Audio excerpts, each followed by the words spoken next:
Over the past year, I've been fortunate enough to get to play what are, in my head, a couple of different kinds of gigs. There are what I'm calling rave gigs, where people don't necessarily care who I am in particular, and I just need to play stuff that keeps people on the dance floor and engaged. Then there are artist gigs, where I'm playing alongside other solo artists or even bands, and the focus is a little bit more on me as a performer, and for that latter kind of gig, I want to inject more of my own musical voice into my live set. Those of you who have followed me for a while will know that I like to dabble in lots of different styles of music, and I've worked with vocalists in the past to bring some of my more kind of artistic vision ideas to life, and I wanted to incorporate that stuff. But my whole live set is based on my dual Novation circuit setup, which is kind of limited, so I've got to work within those constraints, and I think that leads to some interesting production stuff that I want to show you today. But first, let me just play through a whole new section I've added to finish off the set.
All right, let's start off with the drum and bass type beat. I'm going to blitz through the drums pretty quick because I've shown a version of this before. I am switching between two different drum samples at two different pitches.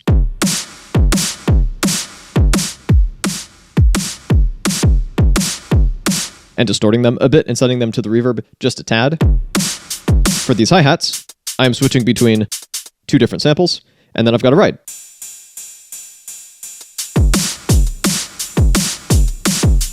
The kick and snare are on the same track, by the way, not only because I want to save tracks, but because I want both the kick and the snare to trigger the sidechain. Up next, the basses that are being sidechained. And those are two separate layers. This bass pluck that I'm distorting a bit, reverbing a bit, trying to make it sound a little less static, although it's still fairly machine gunny. And then this sub used to be this,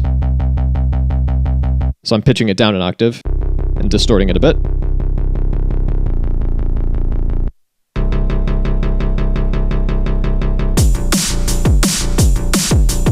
Horn sample, I use this a lot. And that's your entire rhythm section right there. Then let's get some leads on top of that. So this is basically from the studio version of this song that I made on mostly my Akai Force. I rendered out a one shot of that lead, brought it into here, and I've also distorted and reverbed it a bit.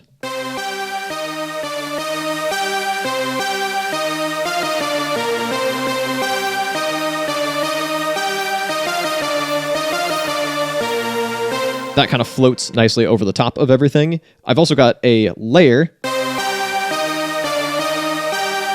playing a harmony. Sounds kind of weird on its own, but buried in the mix, it works. And while we're on the subject of lead sounds, in the intro, I've got this other sound, which is very reverb and delayified, because without it, it sounds very static.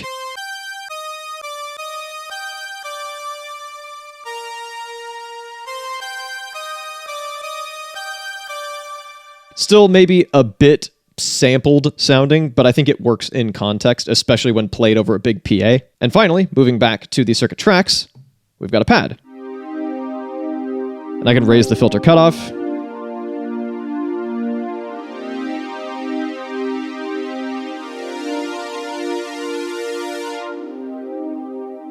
Lower it again to work with my different song sections. And at this point, you've got everything you need for a big synthwave-inspired drum and bass drop. Drums, bass, a couple of interchangeable leads and layers, a pad, some sound effects. But I've still got to cram vocals into this thing. And there are a couple of problems with that. First of all, because I had been building up a 1 hour, 15-minute long max live set, I have maxed out my sample slots and my sample time on my circuit rhythm. Not to worry though, I've been underutilizing samples on these circuit tracks. So hey, I could totally load vocals onto my circuit tracks because I've got plenty of sample time to spare. So that's one problem solved. But then there's another problem. When piping audio from the circuit tracks into the circuit rhythm, which is what's going on in this setup, there's a bit of latency. There's a bit of a delay between a sound being triggered on the tracks and being heard through the rhythm. So any vocal you load in will sound a little out of sync. So what I did is I triggered kick drums on both the circuit rhythm and tracks and recorded that sound. And that way I could get two audio peaks to show me how much delay there is between the circuit tracks and rhythm. Then I was able to chop off a tiny piece of the beginning of each vocal track. That way the vocals start just a little bit early by the same time amount as the delay of the track's audio entering the rhythm. Meaning that if you were to listen to the vocals by themselves on the circuit tracks, they would start just a little bit early, but if you listen to the vocals from the tracks through the circuit rhythm, they would sound like they're pretty much perfectly in time. And that worked really nicely. You can also hear that I've sent this to the reverb and delay quite a bit. I purposefully left it dry when I exported it. That way I could add the delay and reverb of the circuit tracks, so I get some nice stereo reverb and delay. Every time I find my way I also made sure to normalize the vocal and put a limiter on it. There's a lot of stuff going on in this beat, and I need those vocals to float over the top of everything. So I just made them as loud as I could and have them still sound good before bringing them into the circuit tracks, because there's only so loud I can turn up my vocal, and if I wanted to get it louder than the sample I loaded in, I would have to start distorting it, and that didn't sound very good if I distorted it a lot. My point is, getting the vocals to work within this setup took a bit of finagling and a bit of trial and error and a bit of being really specific, but it works. And now I can kind of do as many vocal-centric songs as I want, within reason, of course, because I have sample time to spare on the circuit tracks. I just have to be really particular about how I prepare those vocals before loading them onto the tracks, which is fine. So I can carefully set up my scenes.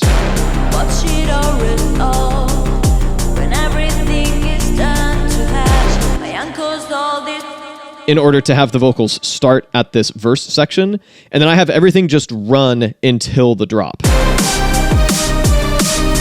Which means for this verse/pre-chorus section, I have a bunch of patterns chained together to build all the way up to that drop before I eventually switch to the drop itself.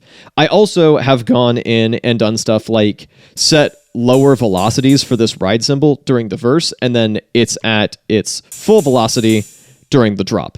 Little details like that help this sound a lot more intentional in my experience, and I don't know, I figured it was worth mentioning. So let's keep going. We've got this screamed section.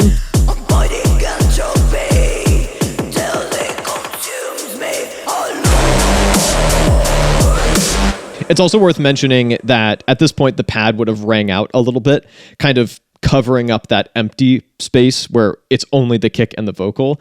Then I can raise the high cut filter and kick us into our next project, where a lot of it's fairly similar, but I've swapped some stuff out. So first of all, the drum pattern is different.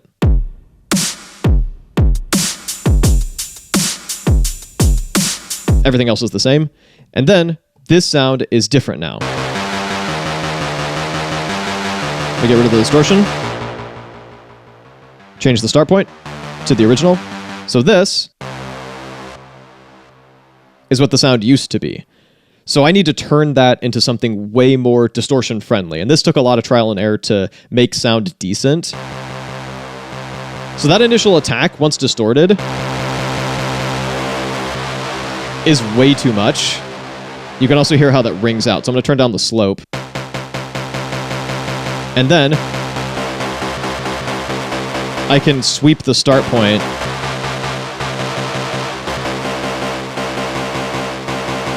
until it sounds right.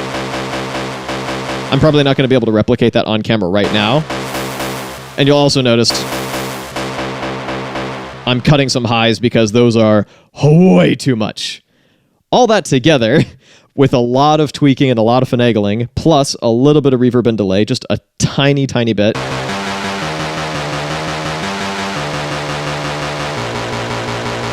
give you something a lot more aggressive, but still relatively smooth. It sounds a little bit repetitive, but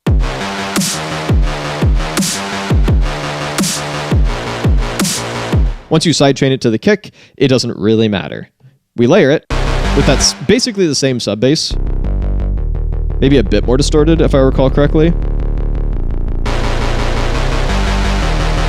So we have this layer, we have our sub bass, we have one more layer. And then you sidechain all that, and I'll show you this later in a second. So this layer is your gritty, slicing layer. So this sound used to be this kind of phasey guy here. So I just distort it to hell and back. And you can hear I've reverbed and delayed it a good bit. And so altogether, these two sounds complement each other. They kind of fill in for what the other lacks. This one is very short and stabby, and it's kind of warm sounding. It's very much, I've recreated the idea of running it through a guitar amp, basically. And then this one is cold, sustained, and very sharp. So these complement each other. And then let's get a sub. Drums.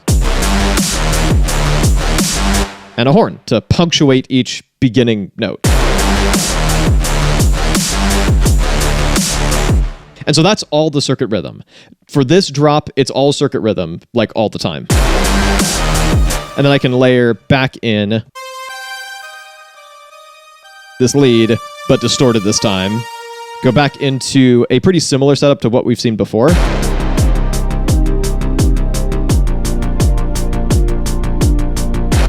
Another build, and then another drop.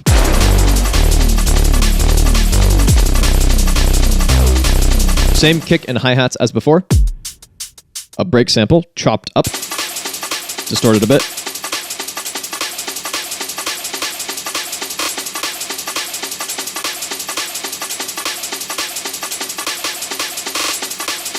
And I've got a few things with microsteps. Like that.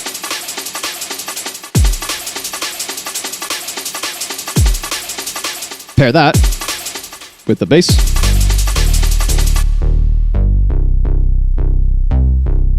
Same pluck as before, and then I have swapped out this sound. Nice little acid bass, some reverb on it. Distort it.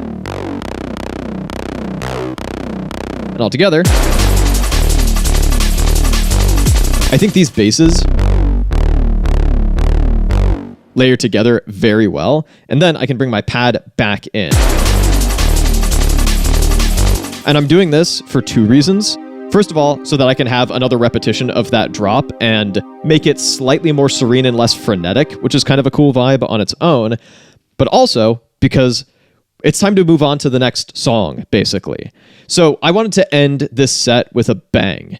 This might not be appropriate for like a rave setting, but for an artist gig, it's perfect and went really well when I played this live, and it hits appropriately. And so playing alongside metal bands, I want to be able to drop some metal stuff because I have a deep-seated love for hardcore and metal and want to relay that. So I've got a couple of metal songs that I've written, Dystopia Rebranded and Forgotten Future. This is a sample from Dystopia Rebranded. Both of those songs are feeling rather pertinent right now. Sell me everything I want with strings attached. Invade my brain till I lose the will to fight back. Oh God! Shut up! Sell me. Which track is that on? Okay, you probably have to cut that. So for that Dystopia vocal, the circuit rhythm is doing pretty much the same stuff that we've already heard it do,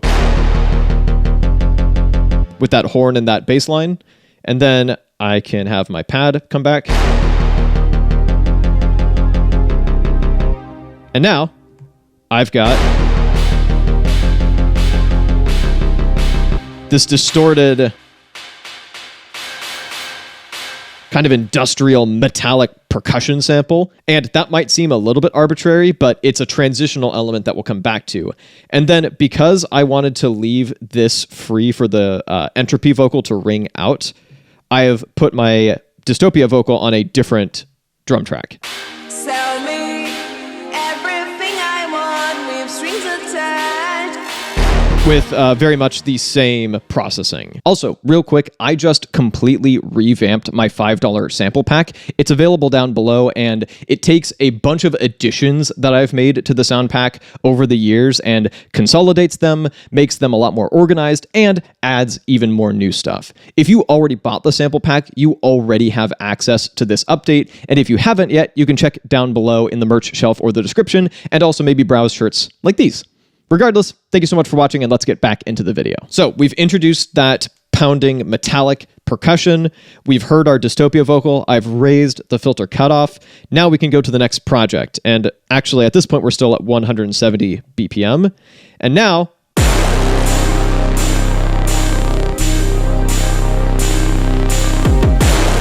you get your big dramatic Hans Zimmer blah moment with your industrial percussion. We're going kind of an industrial direction, and I've swapped out my basses. And at this point, this segment is not only meant to be this big dramatic moment, but it's also meant to be something where it'll sound pretty clean for me to raise the tempo in preparation for the drop. So before we get to that, let's take a look at my basses.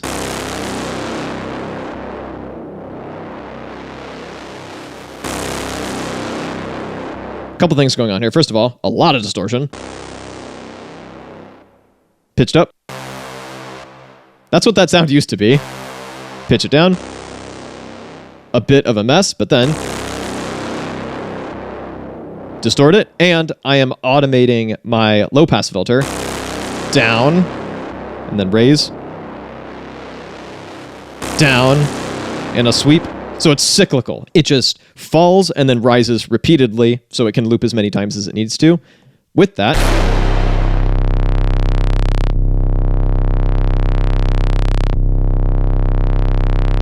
a saw bass that I'm distorting, and then once again doing a filter sweep on.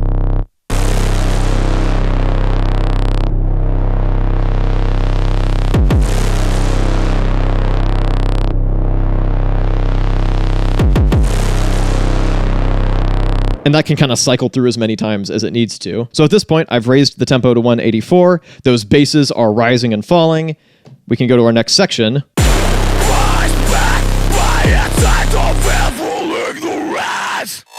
Can't really put my finger on it, but that feels pertinent too. Anyway, I'm distorting the shit out of this vocal, and it's once again got the little trick where I'm having it start just a little bit early. And at this point, my basses are in full force. And they're almost too much, but the vocal kind of covers up the rougher sounding elements.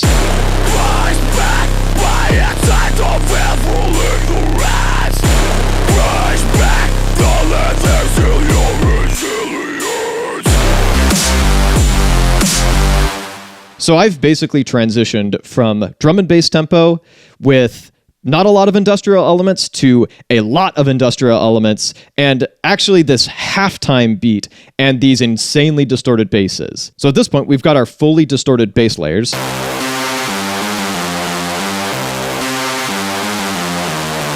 And this, sub. And our friend, the horn. Now, let's bring in another layer, because that just wasn't quite enough. I've got the circuit tracks doing a bass layer because it is capable of some pretty grimy basses in and of itself.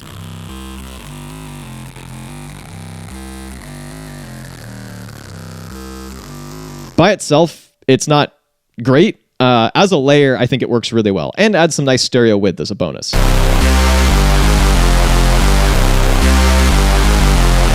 Once that first iteration of the drop plays out, I can bring in more stuff.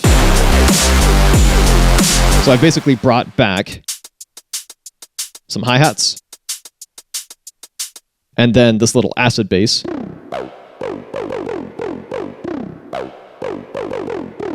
Which I had to kind of bury in the mix because it sounds pretty goofy on its own, but in context, I think it works. And then for this halftime drop, I have moved this down an octave versus this. And I think everything else stayed the same. And that sounds so evil. I freaking love it. And finally, the pad makes one more cameo appearance in the final segment. Same patch as before. By the way, you can hear that I am sidechaining this dirty bass on the tracks as well. So I just have a kick track. Turn it all the way down. I just have to make sure it's doing the exact same pattern as the kick and snare on the circuit rhythm. If you'd like to see the making of some much more rave-centric tracks, but still with vocals, you can check this out up over here. And if you'd like to see a playthrough of a bunch of my live set, you can check this out down over here. Thank you so much for watching, and I'll be back with a new video in a little bit.